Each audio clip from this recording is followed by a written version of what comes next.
Nobody should think that we're in the clear today, because we're not. We're not even close. We know that we have a ways to go to make sure that we're on the proper trajectory.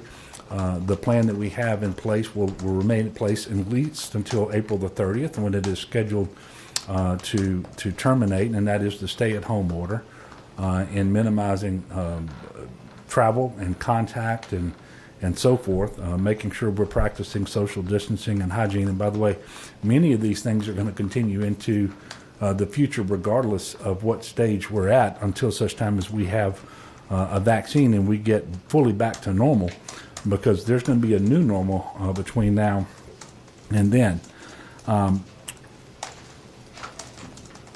When we move forward, it will be with a plan that is consistent with the recommendations, the guidelines that came from the White House Coronavirus Task Force, informed as it was by the CDC, by people like Dr. Birx and Dr. Fauci and others. And we obviously are still working on our plan, trying to figure out when we can implement it safely and what that plan will entail. But what we do know is, as I mentioned earlier, there will be a new normal for some time, not just for Louisiana, not just for the United States, but really for the world. And more social distancing will be required. Less physical contact is going to be required. The use of facial coverings and masks will be required. And I want to talk a little bit about face coverings. I know that there are some issues around that for children under 2, and for certain people with breathing challenges. But for everyone else, whether you have an underlying health condition or not, we really need you wearing masks when in public and in coming into contact with other people. Now, obviously, I'm not wearing one right now because I'm trying to talk and to be heard and to be understood. Neither is Dr. BU. But when we go out in public, we do wear masks, and I'm encouraging everyone else to do that as well.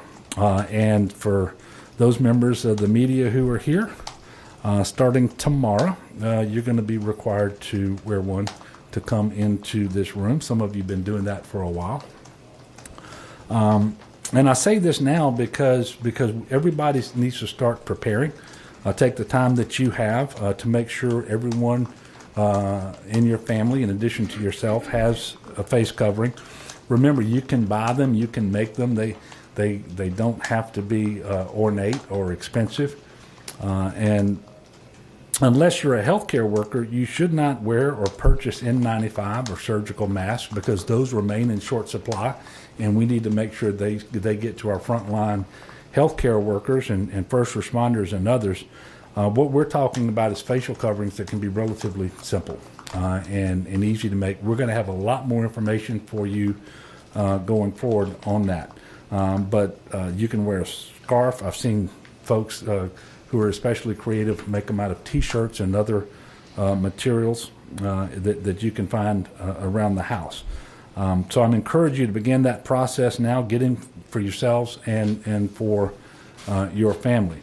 And think of wearing a mask in public as just being polite to others. It's kind of like opening a door for them or saying good morning or whatever. It's being kind, it's being courteous, because when you wear a mask, you protect others. And when others wear masks, they protect you. So we're all in this together. And when we all wear masks, we're going to effectively protect one another, which is why I'm calling upon Louisiana to mask up. There's a little different guidance when it comes to gloves. Neither the CDC nor the Louisiana Department of Health recommends that individuals wear gloves. If you're not in a particular job where you've always worn gloves, you shouldn't do that. They can actually cause more harm than good. They'll give you a false sense of security, but a virus will live on a glove easier than live on the skin. And we're encouraging everybody to wash your hands frequently with soap and water. Use hand sanitizer when you can't do that.